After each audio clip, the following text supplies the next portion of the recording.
morning, everyone. Okay, so today we are going to start the day with our IC on smartphones, virtual reality, 3D printing, machine learning, artificial intelligence, and beyond. The first presentation is by me, Dr. John Davis Akkara, um, and I'll be doing the second one also. Dr. Prashant Girish is unavailable, so Dr. Karan Bhatia will be talking about innovations in PG teaching and wet lab. And Dr. Devika would be talking about machine learning and artificial intelligence in ophthalmology, and Dr. Meeta Joshi would be talking about smartphone apps in ophthalmology.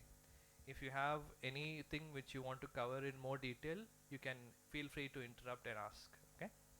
So I'm Dr. John Davis Akkara. I'm going to talk about smartphone ophthalmic photography. This includes not just anterior segment, posterior segment photography also. So financial disclosures, I have a few apps and things related to this, but nothing relevant right now. Firstly, you need to know why you should click the photographs. It is for documentation, it is for expert opinion, for teleophthalmology, to monitor the progression, regression of several lesions. And one amazing thing is when you show patients the images of their lesions, then it is very good for counseling. The patients get convinced of what we tell them. So that is something which in private practice you can use. And there are also software to measure the size and area of the lesions. Why smartphone? Because the best camera is the one which is with you. It doesn't matter if you have a high-end imaging device. If you don't use it, it is useless. If you have a smartphone in your pocket and you can use it immediately, that is better than not being able to use your high-end device. And these are portable, you can review quickly, you can edit, you can share, you can do backup, and they are affordable. And it has uses in glaucoma, starting from gonioscopy, optic disc photographs, RNFL photographs, slit lamp images, and videos. And you can compare from the previous visits. If you can take photographs of the optic disc or the angles, you can always compare from the previous visits.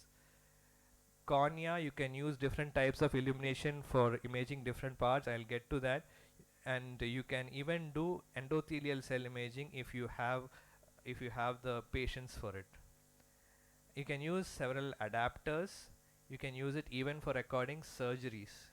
The same adapters can be used for recording surgery. This is Dr. Prashant Girish, and we are recording a surgery in Arvind Eye Hospital, Pondicherry.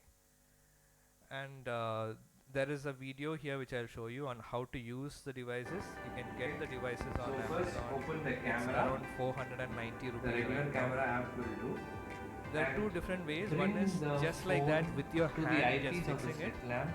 If you see on the top right, there is a QR code which make sure that the flash is off. Yeah. If you can take the QR code, that will go to this video on YouTube. So that you can if you can hold with your hand directly on the slit lamp eyepiece. So this is a blurred circle. You can just make sure that the alignment is proper. That is around 2 centimeter gap between if you come to the correct lamp distance, lens you and get the sharp circle. If you look till here, you get the sharp circle. You can see that once you get the sharp circle, you zoom a little bit, touch to focus, and take a photographs. Okay. The eyepiece to get that sharp circle. Okay, so this is the way to take bare-handed slit lamp photograph. That is, you don't have an adapter, you just have your phone and your slit lamp. Touch to focus. You can take excellent photographs by this method. Even videos. Now, if you find it difficult to use the phone, I use an adapter. You can always use an adapter. Gonioscopy photographs so or 90 diopter or 70 diopter lens. 3 knobs, one otherwise here, I just use which my hands. The position of the initially it will be a little difficult to get the steady one hands. here which adjusts the position. Quite cheap. So I'll tell you how to use the adapter later. There are several camera apps which you can use, but nowadays all smartphone camera apps, the default ones, are good enough. If your phone app is not good enough, if it automatically turns on beauty mode and AI mode and all those modes, and you cannot turn it off, you just install open camera. That is a pretty good one. And the settings for anterior segment photography, just note all these: flash off, HDR off, portrait mode, beautification mode, AI mode, all those off. Keep it in touch to focus. Metering mode you keep on touch. and you do a little zoom in so that the outer circle is not seen. You don't want that. You can crop it out later, but zoom in if you want to take direct good photographs.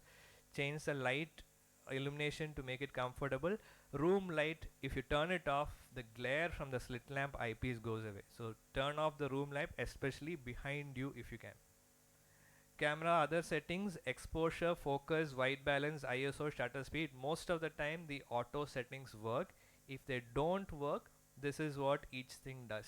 You can change to manual exposure, manual focus, white balance if the photograph doesn't look that good. Okay. And the slit images, if you see, this has to be focused. So you make a thin slit, you focus through the eyepiece first, then place the phone camera, then you touch to focus on the screen, and then you reduce illumination. If you touch to focus, most of the phones have a focus lock. You press the screen for a few extra seconds, it will lock the focus and exposure. Then you can reduce the exposure by pulling on down the slider. They are in all new phones now. And then you can see all the subtle things. Okay, remember that you have to adjust the exposure to see the thing that you want. The camera automatically might pick up something else which it thinks that you want. So you can see things like pseudo exfoliation. Here you can see a decimate focal tear by a laser. Actually, you can see things like this. There is uh, anterior capsule calcification. You can see corneal dystrophies, you can see decimate tears. So all these you have to adjust the focus and illumination accordingly. And for the something on the cornea, you keep an illumination at an angle so that just behind what you have to photograph is darkness. If the background here is brightly lit, you will get a lot of glare. So change the angle of illumination. And the angle of illumination is very important, because if it's a game of shadows, you just change the angle, you can see things which you couldn't see before. So there is a fishtail of PPC in this cataract which could not be seen in this illumination. So you can see a traumatic cataract, you can see an anteriorly subluxated microsphere of Akkara. Specular reflection photographs, these are taken with smartphone. Takes patience because it has to be focused perfectly. This is taken by a friend of mine with a DSLR camera, so that you will get pictures like this. With the smartphone you will get this. You can still see few gutte. If you want to convince a patient that they have gutte, you can take a photograph, show them this. You can do gonioscopy photographs, very similar. Just use the touch to focus, adjust the illumination. You can document all these things. You can take fundus photographs by two different methods. One is with a 20 diopter lens attachment. This is one of the 3D printed ones. I have a new device which I will show you later. You can use also the adapter on the slit lamp and then use a 78 or 90 diopter lens as you want. So these are taken with a 90 diopter lens. You can get magnified good images. See this video, you can see the pseudo exfoliation, and then you put a lens, you can see the fundus. Here you can see the vise ring, you can see the PVD, because you can focus on the PVD to get that. So now you cannot see it, now you can see that's a PVD. And this is the other method with the fundus camera, smartphone fundus camera. It's a 20 diopter lens. You can either use it directly with just the lens and your hands, but you need very steady hands, and there is a big learning curve. If you have a device such as the Funda scope which I have made recently, or the do-it-yourself red cam or the made in India red cam, you can take photographs. And also with this you can take photographs with the patient in different positions. The same patient in sitting sitting position and supine position. In supine position you can see this exudative RD. In sitting position it is just barely seen. Okay, so that is dynamic fundus examination is important. These are the other methods. Recently means 2 years back, everything before corona, there was this article by Dr. Krishan Gunasekaran, who has shown how to take photographs with just a phone, no extra lenses. Dr. Amar Pujari from AIMS has also done this, and he has made a montage of that as well. So these are slit images. This is again what we saw just before. This is a phacolytic glaucoma with sparkling lens particles in the anterior chamber. This is cells in the anterior chamber. This is how you can demonstrate the flow of aqueous in the anterior chamber. So thank you. That is about smartphone ophthalmic photography. I will directly go on to the next talk. So this is about 3D printing. It's quite a long set of slides because it was originally planned for a longer session. I'll go through it quickly. So part of it was prepared by Dr. Rajesh Vedachalam, who couldn't join us for this year. Last year he was there in our session. Last year before Corona. Right. So what is 3D printing? 3D printing, when we say printing, people often get confused. It is not printing on paper. 3D printing means you manufacture devices. Okay. So you have a design, you do a design on computer, and then you use a software which will convert into a format for a manufacturing machine, that is a 3D printer, and that will make the thing, and then you might polish it to make it smooth, the surfaces smooth, color it, etc.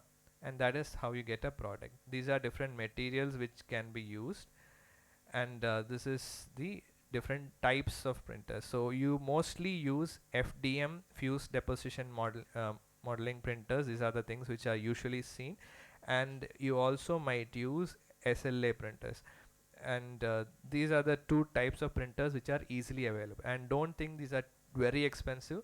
The cheapest printers in FDM come at around 18,000 rupees, so you can buy it and use it at home. And the SLA printers, they come at around 30,000 rupees.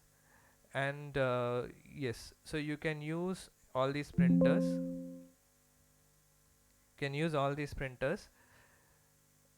And the uses of 3D printing are various in various fields, starting from education, aircraft, construction, design, manufacturing, and medical. Medical is what we are interested in, so I'll quickly go over these slides. Education, then you have 3D printing in construction. IIT Madras 3D printed a house. Okay, so that is not using this printer, that is using a concrete printer. And then it is used in aviation. There is a 3D printer on the International Space Station, and you can use it for food. And in space, on the International Space Station, the 3D printer is there. And in healthcare, there are various ways it can be used, including in ophthalmology. So let's go to ophthalmology now. So ophthalmology, we have implants, we have devices, and we have bioprinting of cornea. And this is an article which I have written about 3D printing in ophthalmology.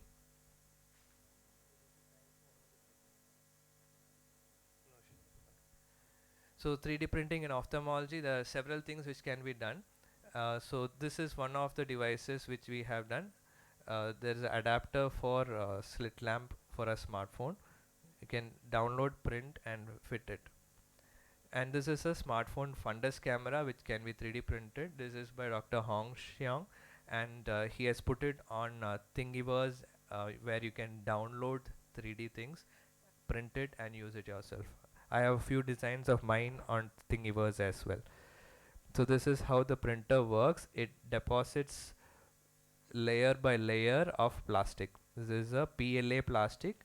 PLA and ABS plastics are the most commonly used ones. And then you can use this to 3D print indirect lens adapters, that is for smartphone photography. You can use it for a 3D printed slit lamp micro, that is an attachment to a smartphone. That was actually by Dr. Hong Xiang again. Peak Retina is a smartphone imaging device which was initially made with 3D printing.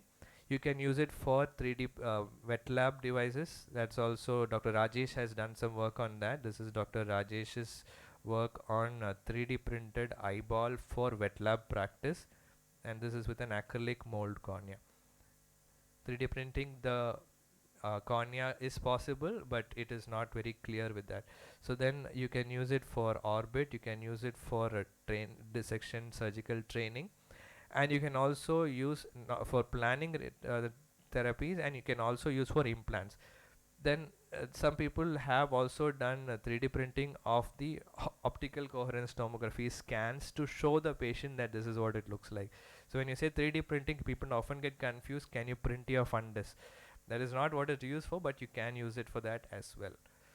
And you can use it for designing instruments. So surgical instruments, if you have an idea, you can draw it in CAD, print it, test it, change the model to suit the correct thing. It doesn't work in the first attempt, so you can keep changing the model, and finally once you have a thing which works, you can manufacture it in metal or whatever material you want. And this is a um, trocar cannula system which was first made by 3D printing for testing. This is Canabrava's pupil expansion ring, which he also had 3D printed initially. He 3D printed first a big one, and then he 3D printed in PMMA also. I asked him. And this is 3D printed orbital models. And this is for implants. This is for teaching tools. And you can use it for prosthetic eyes. You can scan and 3D print. And in fact, Alcon has got a patent for 3D printing IOLs, and the Lux Excel has got for 3D printing spectacle lenses. So maybe in the future we can expect 3D printed custom wavefront optimized IOLs. And you can 3D print spectacles. You can. This is a puzzle from LVPI, 3D printed puzzle for blind children with braille lettering on the parts. And this is a 3D printed lens, still in progress, that one, but patented. And of course you can do bioprinting. Bioprinting is 3D printing organic substances. So this is a bioprinted cornea, not only in Newcastle and Korea, also we have 3D printed cornea being done in India. Okay, so this is not far away, it is here in Bangalore. And the transparency is still being worked on, but if you have 3D printed cornea with stem cells, you can implant it without risk of rejection. And 3D printing retina is also being looked at. Nothing has been done practically so far, they are just testing it. And this is a 3D printed adapter for putting eye drops. This is again from Arvind Eye Hospital. This is a 3D printed dry lab. This is from Dr. Rajesh for practicing slit lamp and laser. And this is microscope simulators to show patients before topical eye surgeries what the illumination looks like. This is a glass dropper. This is another eye bottle helper. It just puts the eye bottle in position so that the patient can put the drops easily. Dr. Pavan Kumar. Thank you. So that is about 3D printing in ophthalmology. We'll go to the next talk. At the end of the session, if we have time, I'll just cover virtual reality also.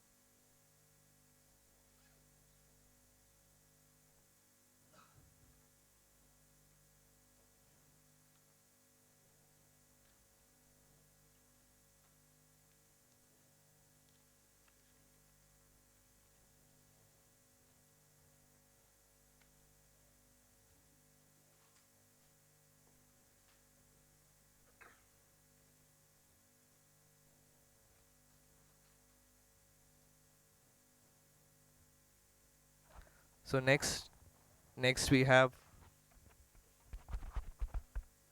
next we have Dr. Karan Bhatia. So thank you, John. I am speaking on behalf of Dr. Prashant, who couldn't make it due to an emergency. So this is his talk. Innovations in wet lab training. So cataract surgery is specific. It requires a lot of precision and a lot of hand-eye coordination and a lot of practice in the wet lab. So wet lab training is generally done in animal eyes, eye models, and the future is virtual reality as well. But always the thing is about cost and time is always a big factor in it.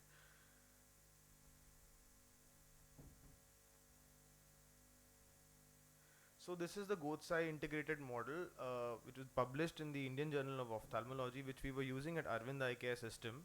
This is published by Dr. Sunny Sen Gupta, and this is where in the Gotsai what they've done is a clear corneal incision is made, and then the you stop interfering in this? Yeah. So the rhexis is done, and then the capsule is quite elastic of the goats, and the nucleus is there's no nucleus; it's quite soft. So you can just take debulk the lens of the goat's eye, and then the incision is expanded. And once that is done, a human nucleus that has been taken from the after SICS can be taken and put inside this area.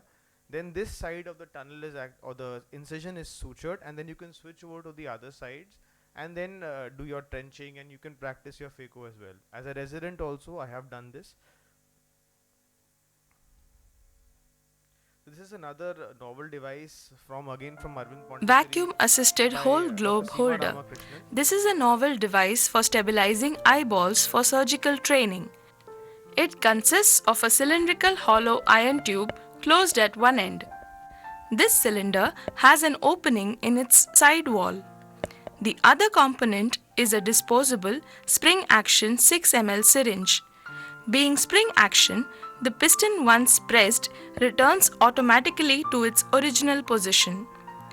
The mouth of the syringe is simply fixed to the opening in the device, and there, the simple cost-effective device is ready to use.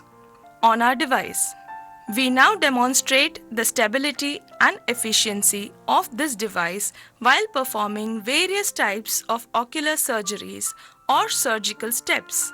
Small incision cataract surgery or SICS involves fashioning of a sclerocorneal tunnel. The dissecting side-to-side movements can easily dislodge a suboptimally fixed globe, as is the case with conventional globe holders. The device consistently performs well even during nuclear. So you can see all the steps of SICS are being done and can be practiced using a human rejected eyeball. So they had measured the pressures also. This was somewhere between 10 and 60 millimeters of mercury by Perkins after the fixation of the eye. They have also done this, on various procedures to practice various procedures like phaco, SICS. Even they have tried LASIK, even DSEC and DALK, PK, TRAB. So a lot of surgeries and suturing have been done using this simple, cost-effective device. This is one from the Kitaro one. From Japan, so they have been using this also. So this is the factor that becomes difficult in such devices is the cost. So rhexis is being done over here. After rhexis, they are using this device, hydrodissection, and various steps of phacoemulsification are also done in this Kitaro model with the implantation of the IOL as well. Next is the 3D printed models. As John had said, gave a very good talk about it. The future is on 3D printed models as well. So this is a 3D printed scleral ring and cornea and orbit models that are available. So this is soaked in water for 5 minutes, and you can see that corneal suturing is basically possible also in using these devices. So one can practice PK also and various other corneal procedures or a corneal tear using this 3D printed model.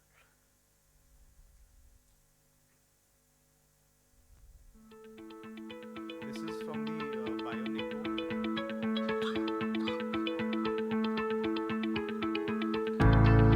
So basically the Bionico model that helps you to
always better, to practice first in the wet lab, then go to the human eye and make mistakes.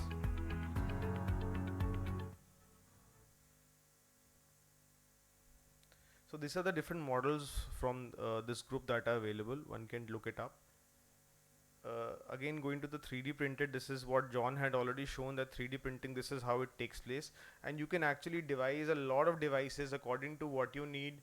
And since John has covered it, I'll move on. So this is the one that he was talking about, the acrylic mold, and you can practice the phacoemulsification as well. We are definitely using the models that are available from Madhu Instruments, the wax-eye models. I think a lot of people have used it in their wet labs in their hospitals or for training. But this is something you can design yourself and go ahead with it. This is the ISI surgical simulator is also available. Then you've got, so in this ISI you can practice your rexis as well. This is what it looks like. Not so much as real as you would want it, but it does give you a feedback also on how you've done it and what are the different tasks associated with it. There is one more, the India one, there's one in Mumbai as well, the Help Me See simulator. This is being used for SICS and has been doing great. It's got a lot of good positive feedback as well. This is Dr. Prashant's only when he had visited the one in USA. So this is the surgeon is trying to hold over here and try to make a sclerocorneal tunnel. He did experience a little bit of lag with it, but this is a 2 years old video, so there will definitely be some updates in it. And this simulator is available in a lot of major institutes of our country as well, and got good positive feedbacks are available from it. The next thing in the future is always on virtual reality, and you will see that some things like this are getting developed, and I would just say the future is bright. And you can just they basically tools for this help to demonstrate the steps also in various types of surgeries, and you can plan accordingly as well. So you can even practice your various instruments, how to use the instruments, how to practice your various surgeries along with it as well. So basically, virtual reality is cost efficient. There is maximal skill transfer in the minimum time as well. There are various simulators that are available, but there is the cost of the simulator and the feasibility of it has to be taken into account. However, the wet lab and all of these new innovative models are extremely important because they help to improve the surgeon's confidence and basically reduce the teacher learner stress and increases the resident recruitment as well. But the thing is, they lacked a real the problem is that they've always lacked a real surgical feel as you would get in any in the live eye. So that would never replace it, but it does come close, and it is always better to practice in the wet lab rather than moving on forward to the human itself. This is also video-based skills learning is also extremely important. We used to have this in Arvind, and you can impart your residents and you can discuss these cases. There is one from Cybersight also, a telemedicine-based remote wet lab training program. So I'll just end my talk with saying that tell me and I'll forget, show me I may remember, involve me and I'll understand. Thank you. Thank you, Dr. Karan. Next, we have Dr. Devika with her talk on machine learning and artificial intelligence in ophthalmology.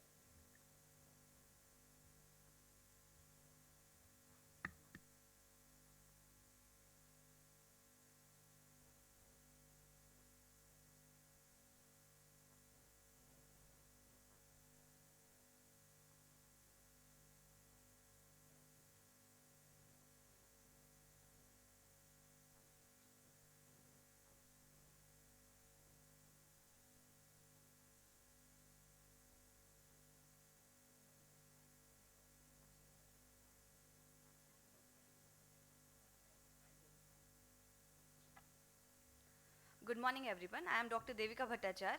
My topic is machine learning and artificial intelligence in ophthalmology.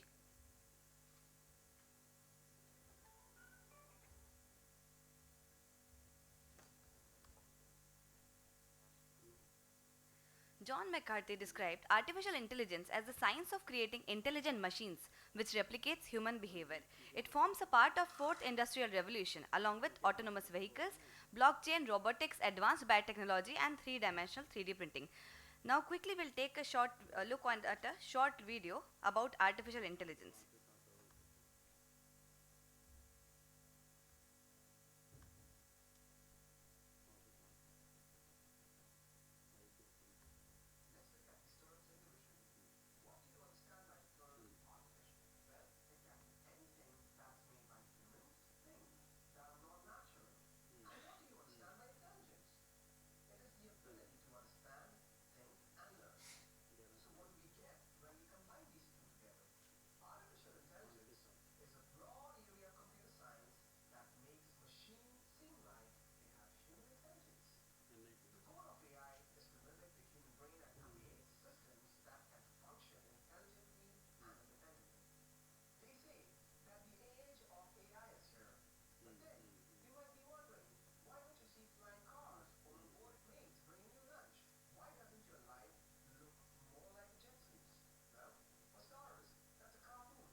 So, with the rise of artificial intelligence in 1956 by John McCarthy, there was a great improvement and a boom in computational data capacity in all sectors, with computational advances enabling complex model training and learning, which was the UN data revolution in 2015.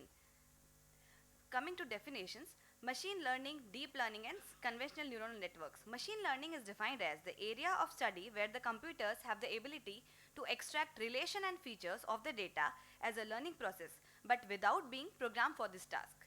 Deep learning is a branch of machine learning that includes a whole family of algorithms with common characteristics, an architecture organized by hierarchical levels, which uses multiple layers of convolutional neural networks.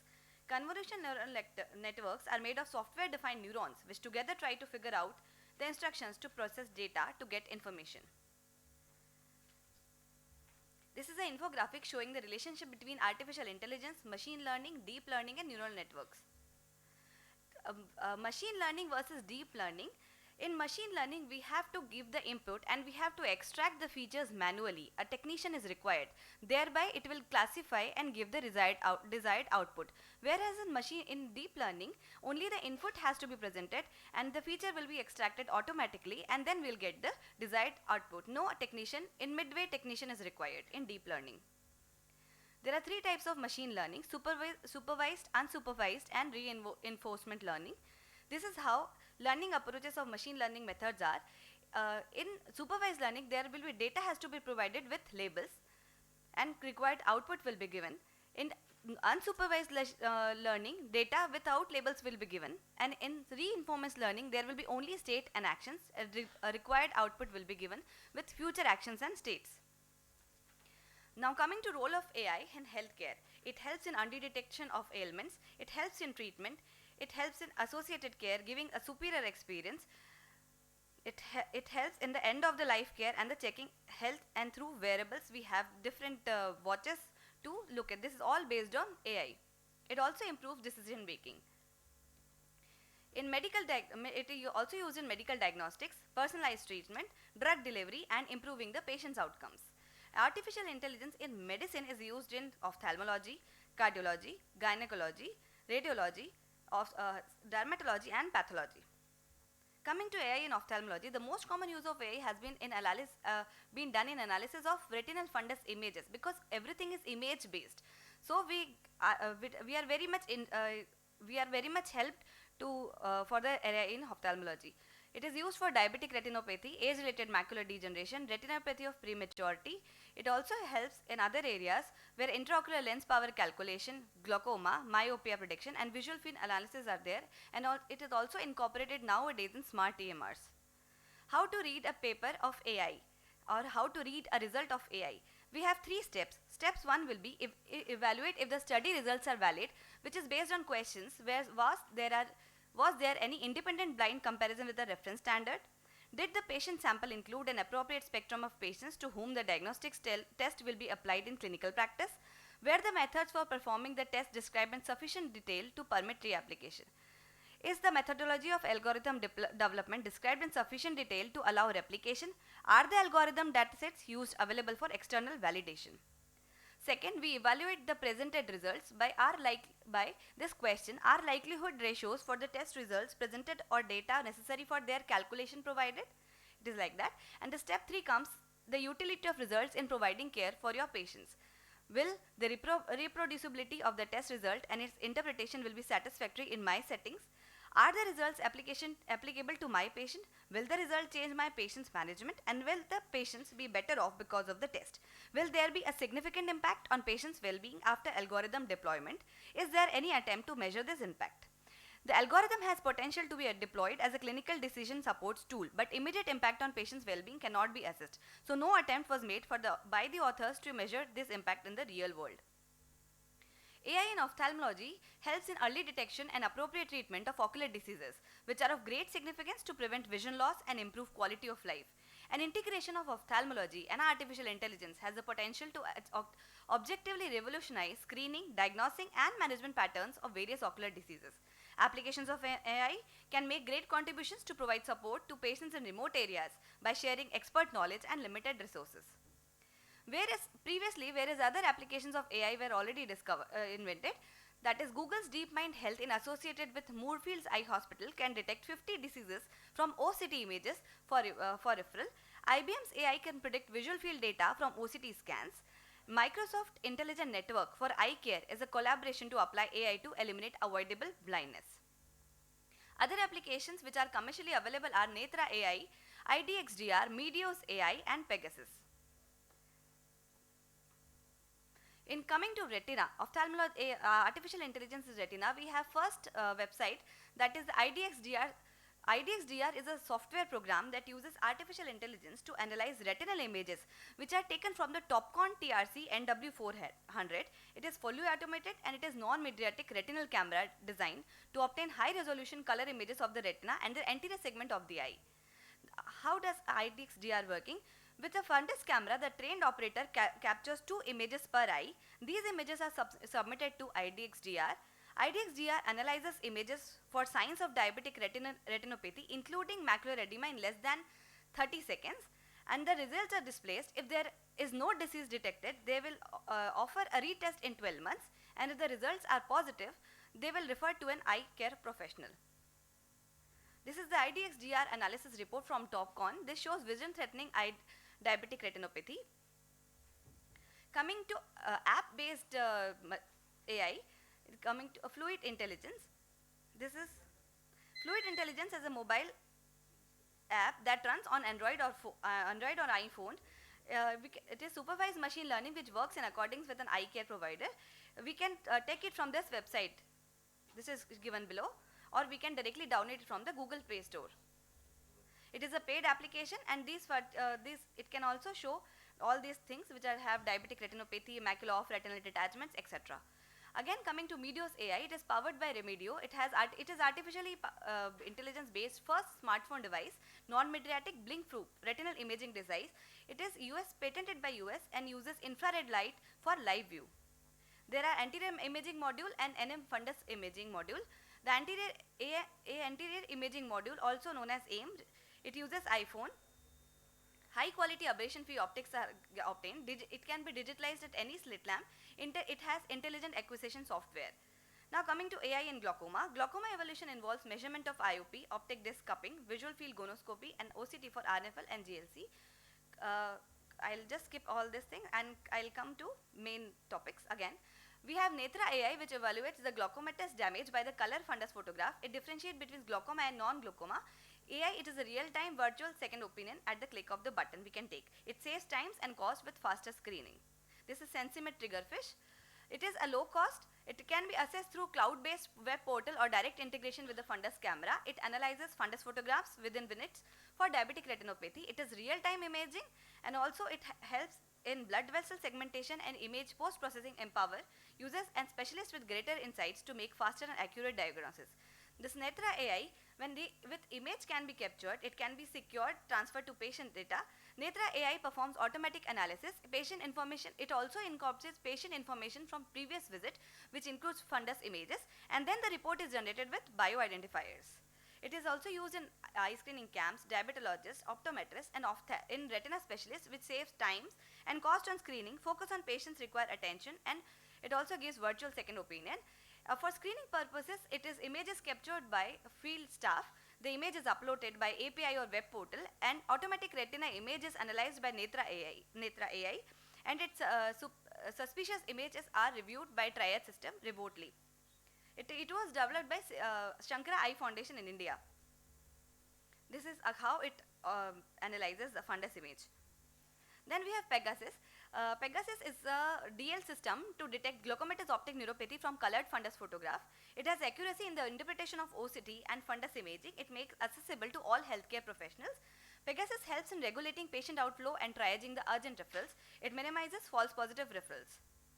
It is device agnostic. It is available as a cloud solution and can be accessed via any web browser like Edge, Chrome, Firefox, and Safari. It is available on a monthly pay basis or pay as you go basis. Coming to visual field analysis, as visual fields are difficult to interpret, so AI would be much useful. These methods run on portable perimetry devices like the smartphone-based virtual reality perimetry, such as Periscreener, Virtual Eye, and C3FA. It uses a feed-forward neural network to identify pre-perimetric visual fields which did not meet Anderson-Patela's criteria for healthy visual fields. Artificial intelligence and IOL power calculation. This machine is based on IOL calculation by the Bar-Aline Brazilian group of artificial intelligence and corneal analysis. AI-powered IOL calculation include Hill radial lasses function, LADA super formula, class neural network, and full Monte method. This is website which calculates IOL power on eyes which has undergone previously LASIK or LASIK surgery for myopia and hyperopia. It has iolcalc.ascrs.org. Here you can just give the input by entering the demographics. We enter pre and post LASIK refraction states, and it gives the IOL power. Yeah, okay, just finish. This website provides IOL power in normal eyes which has not undergone any eye procedure previously. Keratoconus, etc. can be keratoconus, formifaste keratoconus can be detected by AI. Other areas which AI is used are pediatric ophthalmology, ocular oncology, reconstructive surgery. We also have morancore.utah.edu basic ophthalmology review website where you can go and process these areas. Other areas it is used in the prediction of myopia and children using machine learning with data such as age, gender, onset of refractive error, etc. TensorFlow is a DL used by Google for predicting refractive error from retinal fundus photographs. So in conclusion, these are the commercially available apps. Fundus photograph can be analyzed on Orbis Cybersite Consult website also in clinical case section, and many newer fundus cameras as OCT machines might come has inbuilt AI softwares. Nowadays EMR may be integrated with the cloud AI system. So future of AI can even overpower the human or de-skill a physician. It is not like that. Ophthalmology should know about it. Ophthalmology should know about the AI resources available to them and make judicious use of them when understanding their limitations. Thank you. Thank you, Dr. Devika, on an in-depth analysis of artificial intelligence in ophthalmology. Next, you have Dr. Mita Joshi, who is going to talk about smartphone apps in ophthalmology. So, smartphone apps everybody has a smartphone, you can use it immediately. Just note down which apps will be useful for you, start using them. Over to you, ma'am. Thank you, John. Thank you, AIOC and Chairman Scientific Committee for giving us this opportunity.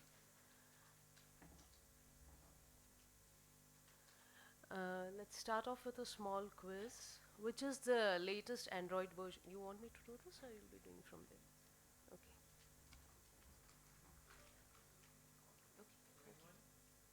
Latest Android version?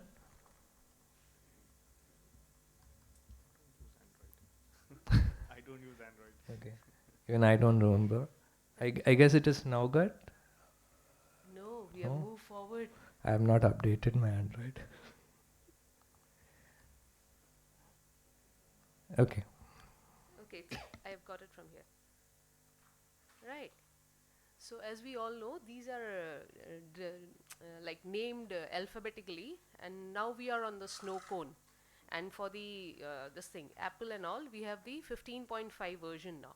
So knowledge is power, and staying abreast with technology is important.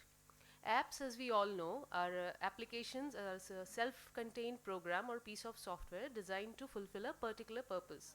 So you can download it on your phone and have a varying content and function. Apps in ophthalmology we can have for medical education, journals, conferences, patient utilization, and imaging. Apps for medical education are many, and we'll just look at one of them, which is the Eye Handbook. This is one of the Cloud9 presentations and has a lot of features which can be used in your day-to-day practice. Like you have diagrams, consent, kind of pro formas which you can use, patient education, testing, and visual symptoms. It has the Amsler grid, color vision, contrast sensitivity.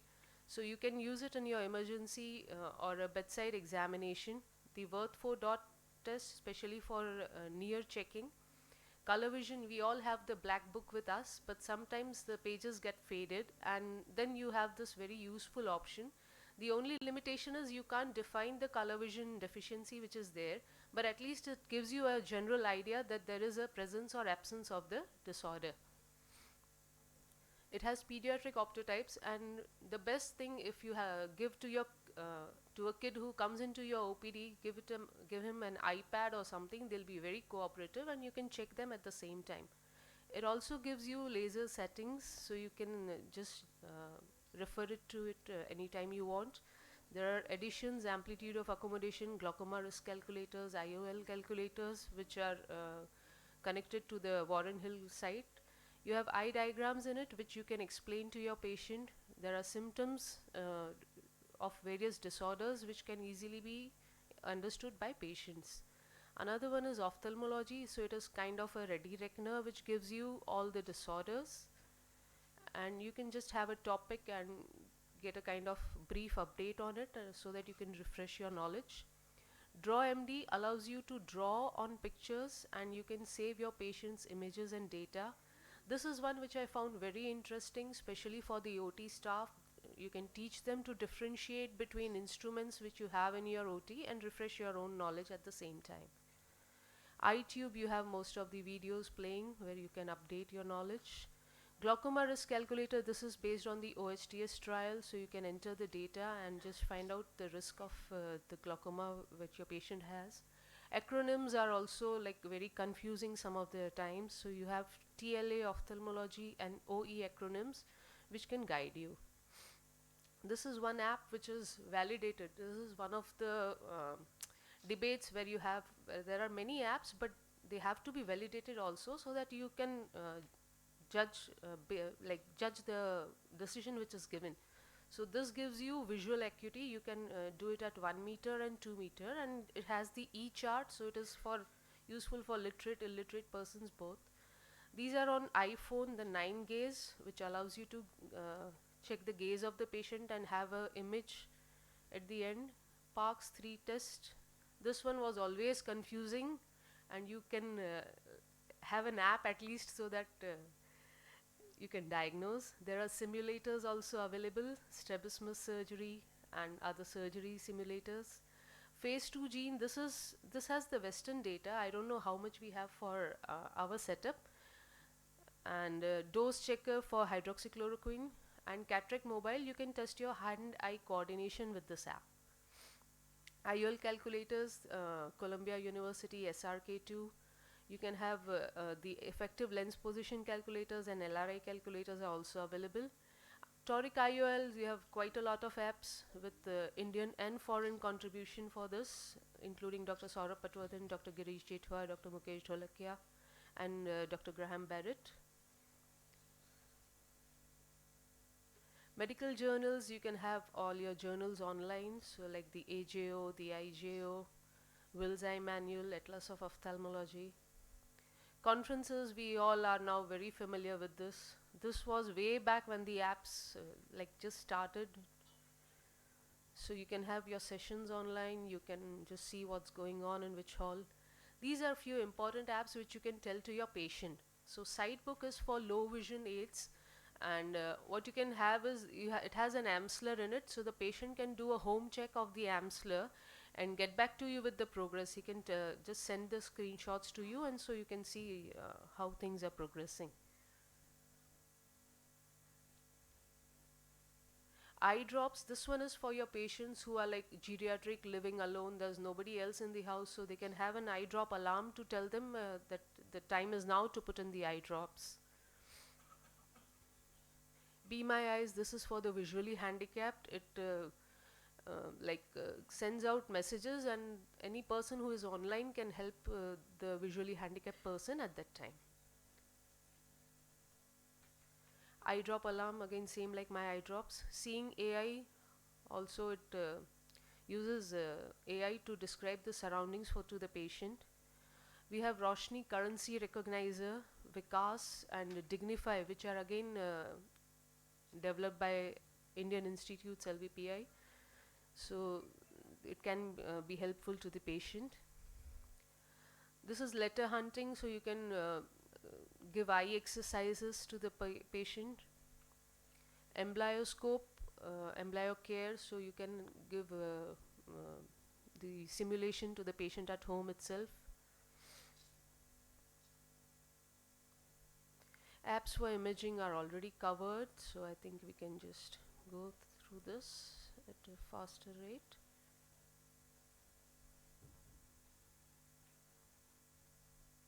You can have your own app, you can design your own app, so that patient can be in touch with you through the app, fix appointments, give a feedback.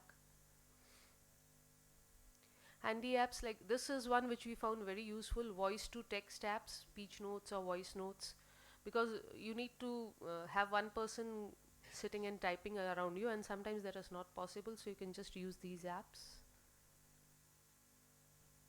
My OPD Practice for your practice management. iGIFs you can have for patient education. I know Tamil and I know you have Bangla also now, right, John? Yeah. So this is very important because first 6 months of your fellowship are gone in learning the language, so you can use this app. And organizers also, which we can use for managing conferences and the logbooks and everything. Create your own app, free app creators, AppCat PR, Cataract Mobile. This one was by my son. He used this thing, imaging, so that the image of the anterior segment can be sent to the doctor, and you can just look for Bitot spots and other vitamin A deficiency disorders, especially for school children. Certain issues, patient privacy, sharing information and confidentiality. Cell phones and OT are now a norm, but then they carry a lot of germs also. We have the latest NMC guidelines now coming up, which may hamper all these things. Authenticity of the app and FDA approval or validation of the app is also important before you use it. Thank you very much. Thank you so much, ma'am. So that covers a lot of smartphone apps which all smart people will be using. I hope you got the list of apps and the ones which are specifically useful for you. And that brings us to the end of the session. I thank all my co-instructors who have helped through. We had some issues. One of our co-instructors was ill and we had to have a replacement. But everything was handled at the last minute. Thank you. we hand over to the next session team. Thank you.